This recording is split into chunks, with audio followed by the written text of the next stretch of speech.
नमस्कार दोस्तों, आप सभी हमेशा खुश रहें, स्वस्थ रहें और मेरे चैनल को ज़रूर से सब्सक्राइब करें। मैं हूं प्रीति और आज एक बार फिर बहुत सारी बातें करेंगे। वैसे अब ना सर्दियां आ गई हैं और ठंड में बहुत ध्यान रखने की ज़रूरत है क्योंकि ये टाइम जो है ये थोड़ी सी ठंड है, थोड़ी सी गर्मी है, तो कोल्ड एंड कफ हो सकता है, फीवर हो सकता है, वायरल हो सकता है। तो ऐसे में हमें अपना ध्यान कैसे रखना चाहिए? मुझे क्या लगता है कि हमें ना हमेशा हाइड्रेटेड रहना चाहिए, जैसे कि हम पानी पीते रहें हमेशा, क्योंकि ठंड है, बॉडी पानी उतना मांगेगी नहीं, लेकिन फिर भी हाइड्रेशन बहुत ज़्यादा ज़रूरी है बॉडी के लिए। तो अपने आप से थोड़ी थोड़ी देर में हमें थोड़ा थोड़ा पानी पीते रहना चाहिए। उसके अलावा हम क्या कर सकते हैं? सीजनल फ्रूट्स, गाजर और गाजर का हलवा क्या अमेजिंग, मतलब मुझे बहुत ज़्यादा पसंद है गाजर का हलवा। आपको कैसा लगता है और किस तरह का बनाते हैं? दो तरह का बनता है, तो कमेंट करके ज़रूर बताइएगा कि आपको गाजर का हलवा कैसा लगता है। और उसके अलावा सर्दियों में अमरूद आ जाते हैं मुझे अमरूद बहुत पसंद है, लेकिन साथ साथ में ये भी ध्यान रखने की ज़रूरत है कि कब खा सकते हैं। कहते हैं कि अमरूद जो है वो सूरज ढलने के बाद में नहीं खाना चाहिए, हेल्थ के लिए अच्छा नहीं होता है। तो कैसे हम अपना ध्यान रख सकते हैं? तो सबसे पहली चीज़ तो ये है कि हमने पानी अच्छे से पीना है, और वो भी दिन के ड्यूरेशन में, ताकि हमें रात को बार बार उठना ना पड़े। और उसके अलावा हमें सीजनल फ्रूट्स हैं, वेजिटेबल्स हैं, वो कंज्यूम करनी चाहिए। और क्या कर सकते हैं? गाजर का हलवा बना सकते हैं गाजर का हलवा तो मतलब definitely health point of view से भी अच्छा होता है, सर्दियों में खाना चाहिए। गुड़ और गाजर का भी कॉम्बिनेशन है कि सर्दियों में गुड़ और गाजर खाया जाता है। और हाँ, गुड़ खा सकते हैं, तिल खा सकते हैं, तिल की लड्डू बना सकते हैं, तिल का क्या बोलते हैं, कूट के गुड़ मिला के वो भी खा सकते हैं। उसके अलावा जैसे च्यवनप्राश वगैरह है, ड्राई फ्रूट्स हैं, तो बॉडी को वार्म रखते हैं। और उसके अलावा हम जैसे बाहर निकलते हैं तो कई बार क्या होता है कि घर के अंदर हैं तो ठंड नहीं लग रही है, परेशान नहीं हो रहे हैं, तो बाहर निकलते हैं तो अचानक से वो ठंड लग सकती है और उसकी वजह से हम सर्दी जुकाम की चपेट में आ सकते हैं। तो हमें क्या करना है कि हम जब बाहर जाएं तो स्वेटर, शॉल, जैकेट जो भी विजिबल हो हमें अपने साथ कैरी करना चाहिए ताकि ठंड का कुछ हो तो हम उसको पहन सकें। तो ठंड का टाइम है, बहुत बहुत मस्ती करने वाले। मेरा हाथ दुखने लग गया है, मुझे आदत नहीं है तो इस तरह से हम अपनी हेल्थ का ध्यान रख सकते हैं और हेल्दी रह सकते हैं। और ठंड में मतलब ऑनेस्टली बताऊँ तो मुझे ठंड बहुत पसंद है, लेकिन ठंड में बाहर निकलना पानी में हाथ देना, मतलब अभी भी लगता है कि नल खोली है तो नल में पानी नहीं आ रहा है, बर्फ़ डाल के पानी ऊपर से आ रहा है, तो बहुत ठंडा लगता है पानी। लेकिन फिर भी हर मौसम का अपना एन्जॉयमेंट है और हम हेल्दी रहेंगे, हमारा इम्यूनिटी अच्छा रहेगा, सर्दी ज़ुकाम बुखार वायरल हम उसकी चपेट में नहीं आएंगे। तो जैसे आंवले का जूस है वो हम पी सकते हैं सर्दियों में भी, जो कि हमारे इम्यून को बढ़ाता है। 1 चम्मच आंवले का जूस उतना ही पानी मिला के वैसे पी सकते हैं। और उसके अलावा हम कच्चे आंवले भी खा सकते हैं, आंवले की सब्ज़ी भी बनती है।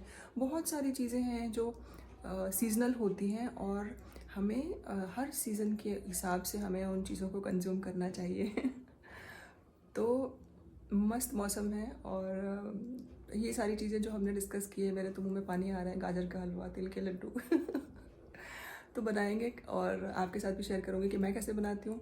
और अभी चलते हैं किचन में और कुछ इंटरेस्टिंग बनाते हैं तो अब हम बनाते हैं बूंदी का रायता। हमने लिया है दही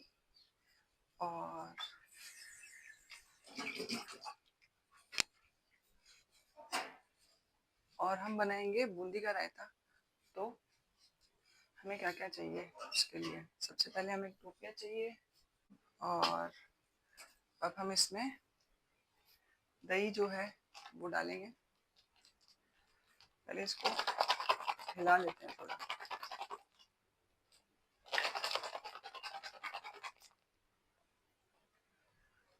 और अब हम इसमें डालेंगे दही।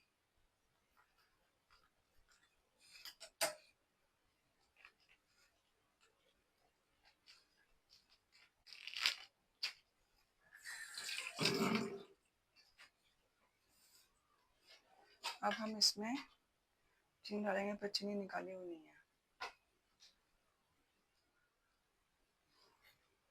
तो हम चीनी डालेंगे इसमें करीब 1-1.5 चम्मच,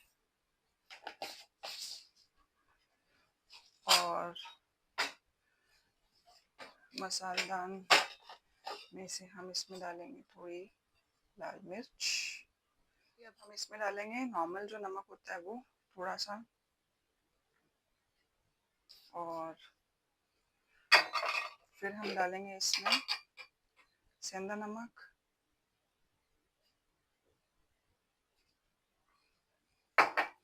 साथ में डालेंगे थोड़ा सा गरम मसाला,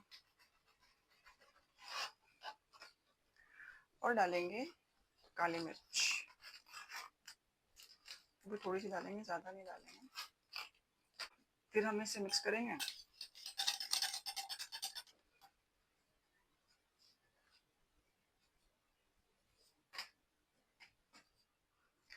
और इसे हम मिक्स करेंगे, और जब अच्छे से मिक्स हो जाएगा तो इसमें हम थोड़ा पानी मिलाएंगे और डालेंगे थोड़ी बूंदी।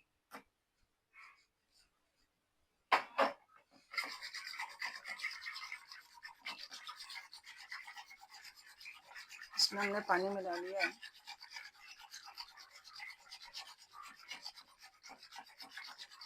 ये मिक्स हो गया, हम इसमें डालेंगे बूंदी।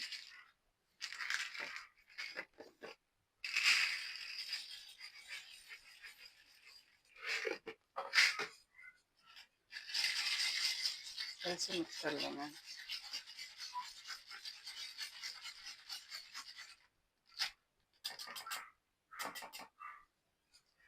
तो ये बन गया बूंदी का रायता, टेस्टी वाला। तो बूंदी का रायता मस्त वाला बन गया है, और इसको हम टेस्ट करते हैं।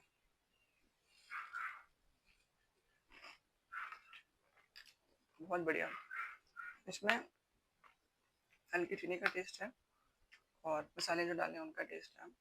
और अब हम इसे खाएंगे दाल के पराठों के साथ। रात को दाल बच गई थी तो हमने उसको वेस्ट नहीं किया, हमने दाल के पराठे बनाए। अगर आपको दाल के पराठे मैंने कैसे बनाए जानना है तो मुझे कमेंट करके ज़रूर बताइएगा। मैं नेक्स्ट टाइम जब दाल के पराठे बनाऊंगा ना तो मैं आपको दिखाऊंगी कैसे बनाती हूँ। और अब बारी है कहानी की, और आज की कहानी है माँ लक्ष्मी और कमल का फूल। माँ लक्ष्मी जो है वो कमल के फूल पर ही विराजमान होती हैं। तो एक बार एक भक्त ने माँ लक्ष्मी से पूछा कि माँ, आप हमेशा कमल के फूल पर ही क्यों विराजमान होती हैं? कमल तो कीचड़ में खिलता है। तो माँ ने कहा कि कमल की तरह बनो, कि कीचड़ में रह कर के भी आप शुद्ध और स्वच्छ रहो, मन को अच्छा रखो। बहुत प्यारा संदेश है कि कीचड़ में कमल खिलता है, और बहुत पॉजिटिव संदेश देता है कि आपको ऐसी जगह पे रह कर के भी अपने आप को, अपने मन को कैसे निर्मल शांत बना के रखना है, शुद्ध बना के रखना है। तो सुख और समृद्धि वहीं आती है, उसी के पास आती है जो अपने मन को निर्मल, शुद्ध, स्वच्छ बना करके रखते हैं। तो आज की कहानी आपको कैसी लगी कमेंट करके ज़रूर बताइएगा। कल फिर मिलते हैं आपसे ढेर सारी बातों के साथ में, और तब तक के लिए अपना खूब ध्यान रखिए। सर्दियों का मौसम है, विशेष ध्यान रखिए, खुश रहिए, अपने परिवार को खुश रखिए और पॉजिटिव बने रहिए। Till then, bye bye.